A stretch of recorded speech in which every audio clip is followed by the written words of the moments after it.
জাতীয় অর্থনৈতিক পরিষদের নির্বাহী কমিটি একনেক সভায় বসেছেন প্রধানমন্ত্রী। এর আগে এশীয় উন্নয়ন ব্যাংক সংক্রান্ত পর্যালোচনা সভা করেন তিনি। প্রধানমন্ত্রীর কর্মসূচি সম্পর্কে জানাতে সরাসরি যুক্ত হচ্ছেন সহকর্মী ঝর্ণা রায়। ঝর্ণা, প্রধানমন্ত্রীর আজকের কর্মসূচি সম্পর্কে জানাবেন। বুবলি, আপনি জানেন যে প্রধানমন্ত্রী নিয়মিত অফিস করেন সচিবালয়ে এবং এই নিয়মিত অফিসের অংশ হিসেবে আজকেও সকাল 9টার পরপরই উনি সচিবালয়ে আসেন এবং প্রথমে এশীয় উন্নয়ন ব্যাংক এডিবি সংক্রান্ত একটি পর্যালোচনা সভা করেছেন, যেখানে অর্থমন্ত্রী সহ সংশ্লিষ্ট বিভাগের প্রধানরাও এখানে উপস্থিত ছিলেন। এরপরে 10:30টার দিকে শুরু হয়েছে একনেক বৈঠক। সেই একনেক বৈঠকের যদিও আমরা এজেন্ডাগুলো পাইনি, এখনো বৈঠক চলছে। বৈঠক শেষে আমরা বিস্তারিত বলতে পারবো।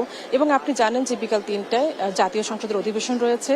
উনি আসলে এই দুইটি বৈঠকের বাইরে ওনার কোনো শিডিউল সচিবালয়ে আজকে আমরা পাইনি ওনার কর্মসূচিতে। এবং উনি 2টায় দলীয় একটি দলীয় সভা রয়েছে জাতীয় সংসদে, উনি সেই দলীয় সভায় যোগ দিবেন এবং আমরা শুনেছি উনি দুপুর 2টার দিকে সচিবালয় ত্যাগ করবেন। এছাড়াও বেশ কয়েকটি সভা রয়েছে সংসদ সচিবালয়ে, যেগুলো অনুষ্ঠিত হবে সন্ধ্যা পর্যন্ত। সংসদ অধিবেশন ছাড়াও উনি সন্ধ্যা পর্যন্ত জ্বালানি সংক্রান্ত বিষয় এবং দেশের যে জ্বালানি সংকট রয়েছে এই বিষয়গুলো নিয়েও গুরুত্বপূর্ণ কয়েকটি বৈঠক করার কথা রয়েছে। বুবলি, এই পর্যন্ত ছিল আমার কাছে। ঝর্ণা, আপনাকে ধন্যবাদ।